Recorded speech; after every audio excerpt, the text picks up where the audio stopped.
വയനാട് ഉണ്ടായിട്ടുള്ളത് മനുഷ്യ നിർമ്മിതമായിട്ടുള്ള ഒരു ദുരന്തം തന്നെയാണ്. അതിനകത്ത് ഒളിച്ചോടാനായിട്ട് ഈ പറഞ്ഞ PWD വകുപ്പ് മന്ത്രിക്ക് സാധിക്കത്തില്ല, PK ബഷീറിന് സാധിക്കത്തൊന്നുമല്ല. ഈ തുരങ്കപാത നിർമ്മാണവുമായി ബന്ധപ്പെട്ടിട്ട് നിശ്ചിത അകലത്തിൽ ഒരു വര വരച്ചിട്ടുണ്ടെന്നും അതിന്റെ അപ്പുറത്തേക്ക് വനാതിർത്തിയാണെന്നും ആ വനാതിർത്തിയിൽ നിന്നാണ് ഈ മണ്ണൊലിച്ചിൽ ഉണ്ടായിട്ടുള്ളത് എന്നൊക്കെയാണ് PWD വകുപ്പ് മന്ത്രിയുടെ ഒരു ന്യായീകരണം എന്ന് പറയുന്നത്. തുരങ്കപാത എന്നുള്ള പദ്ധതിയെ പൂർണ്ണമായിട്ടും തള്ളിക്കളയുക എന്നൊരു ഉദ്ദേശമാണ് മുഖ്യമന്ത്രിക്കുള്ളത്.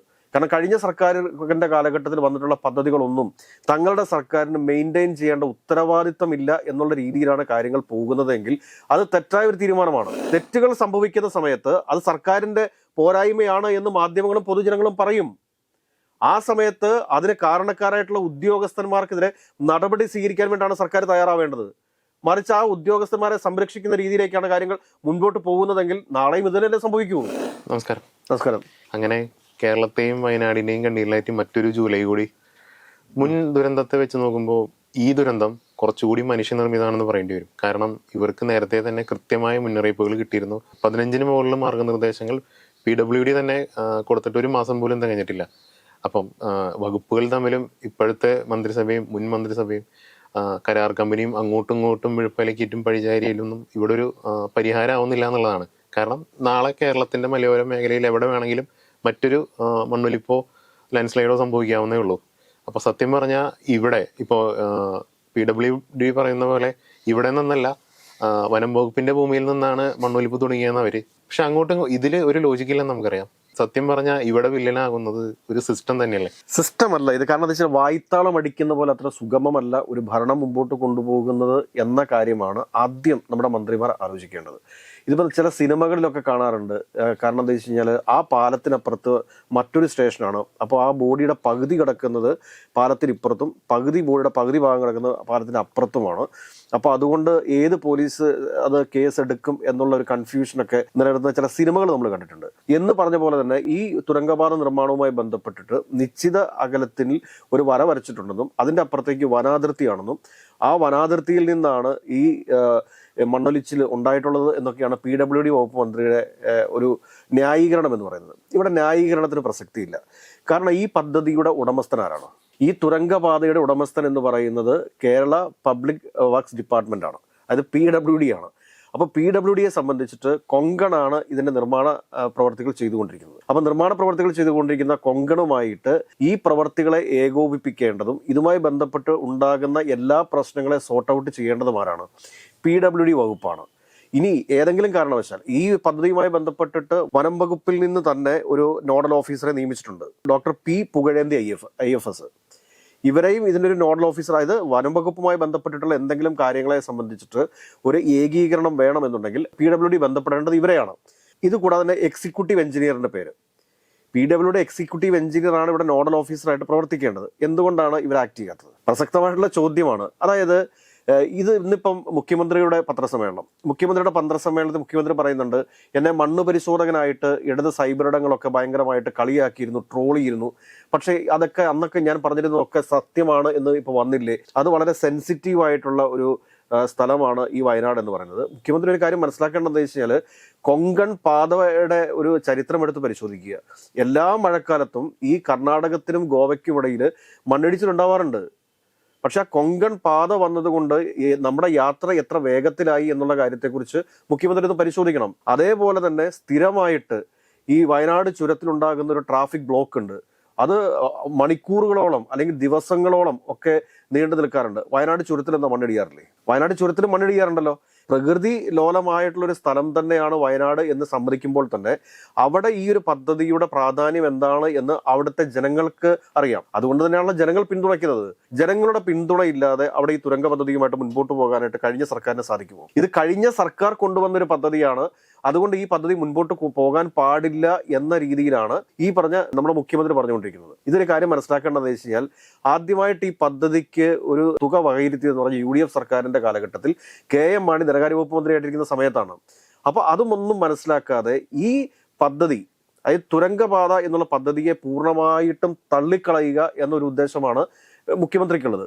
കാരണം കഴിഞ്ഞ സർക്കാരിന്റെ കാലഘട്ടത്തിൽ വന്നിട്ടുള്ള പദ്ധതികളൊന്നും തങ്ങളുടെ സർക്കാരിന് മെയിൻറ്റെയിൻ ചെയ്യേണ്ട ഉത്തരവാദിത്തമില്ല എന്നുള്ള രീതിയിലാണ് കാര്യങ്ങൾ പോകുന്നതെങ്കിൽ അത് തെറ്റായ ഒരു തീരുമാനമാണ്. ഇവിടെ സിസ്റ്റത്തിന്റെ തുടർച്ചയായിട്ട് വരുന്നതാണ് എല്ലാ സർക്കാരുകളും. അത് LDF ആയിക്കോട്ടെ, UDF ആയിക്കോട്ടെ, നാളെ ഇനിയിപ്പോൾ BJP സർക്കാർ വന്നോട്ടെ, ഏത് സർക്കാർ വന്നാലും ഒരു സിസ്റ്റത്തിന്റെ തുടർച്ചയാണിത്.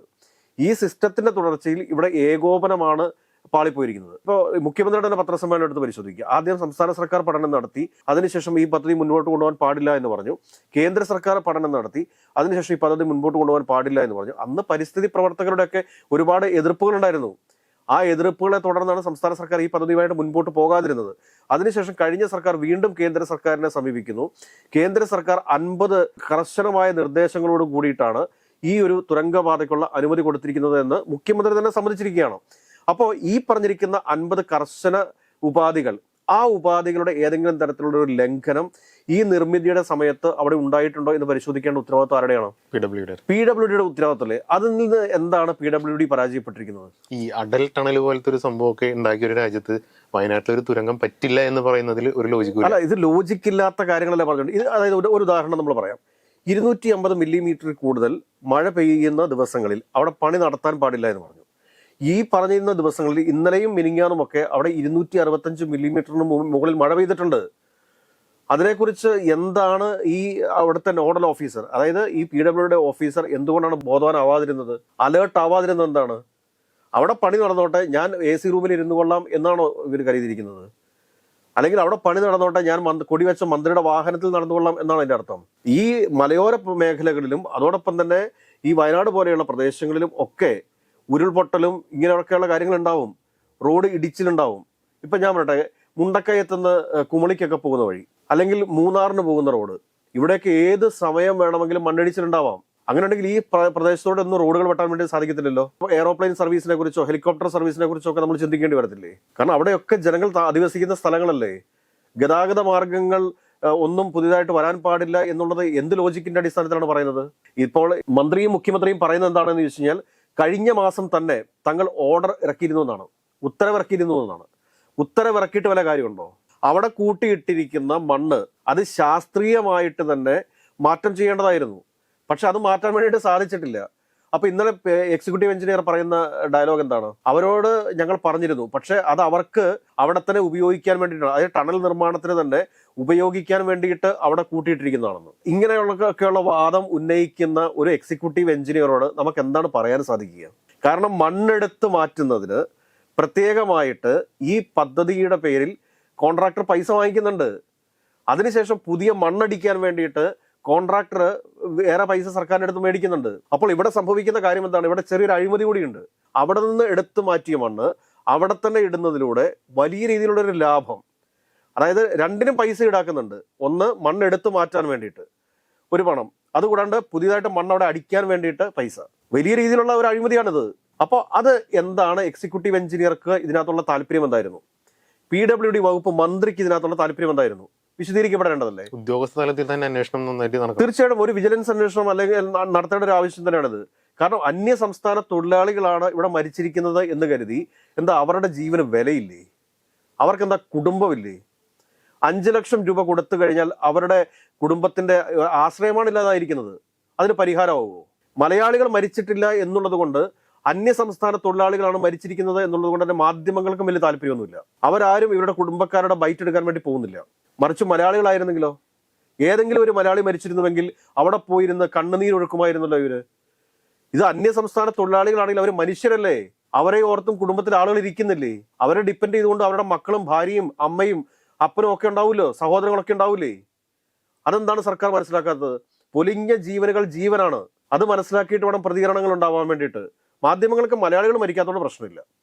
ഇപ്പൊ അന്യ സംസ്ഥാനത്ത് പോയി പണിയെടുക്കുന്ന ഒരുപാട് മലയാളികളുണ്ട്. അവരാരെങ്കിലും അവിടെ ഒരു അപകടത്തിൽ മരിച്ചാൽ മാത്രമേ നമുക്ക് അതിന്റെ വേദന മനസ്സിലാകത്തുള്ളൂ. ഇതിനകത്ത് സംസ്ഥാന സർക്കാർ കർശനമായ നടപടി സ്വീകരിക്കണം. ന്യായീകരണം പറഞ്ഞ് മുമ്പോട്ട് പോയിട്ട് കാര്യമില്ല.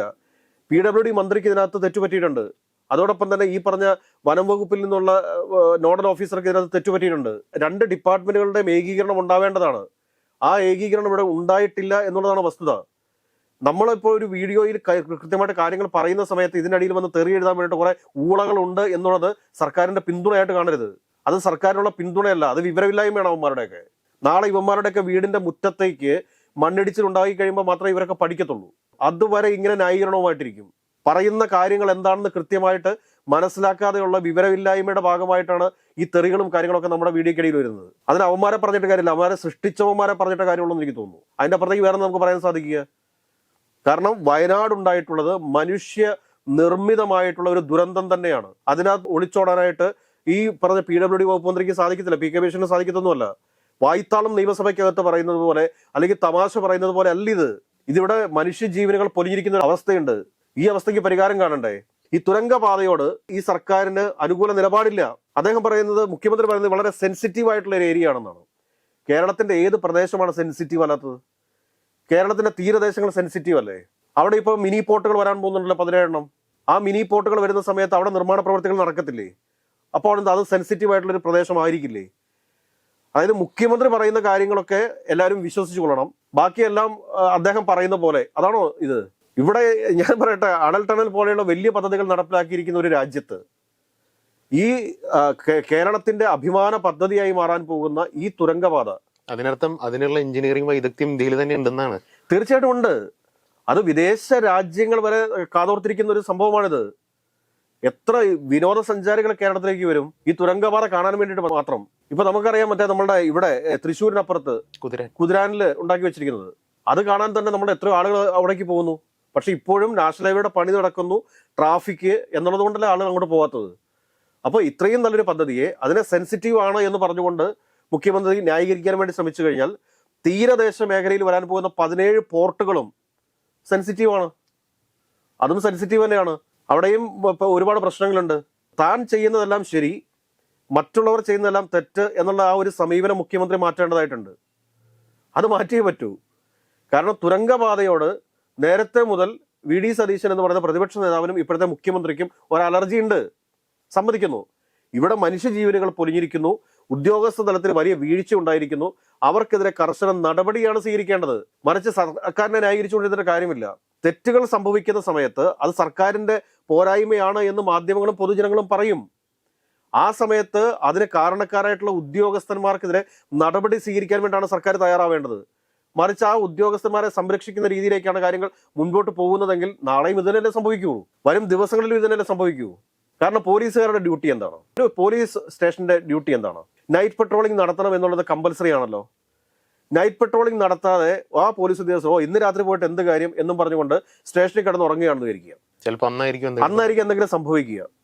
അല്ലെങ്കിൽ നമ്മുടെ അതിർത്തിയിൽ പട്ടാളക്കാർ കാവൽ നിൽക്കുന്നു, അവിടെ നിൽക്കുന്ന പട്ടാളക്കാർ ഒരു ദിവസം ഇന്നൊന്നും സംഭവിക്കാൻ പോകുന്നില്ല എന്ന് കരുതി ഉറങ്ങിക്കഴിഞ്ഞാലത്തെ അവസ്ഥ എന്തായിരിക്കും എന്ന് പറഞ്ഞതുപോലെ തന്നെ PWD എക്സിക്യൂട്ടീവ് എഞ്ചിനീയർ അലേർട്ടായിട്ടിരിക്കേണ്ട ഒരു ഉദ്യോഗസ്ഥയാണ്, അല്ലെങ്കിൽ ഒരു ഉദ്യോഗസ്ഥനാണ്.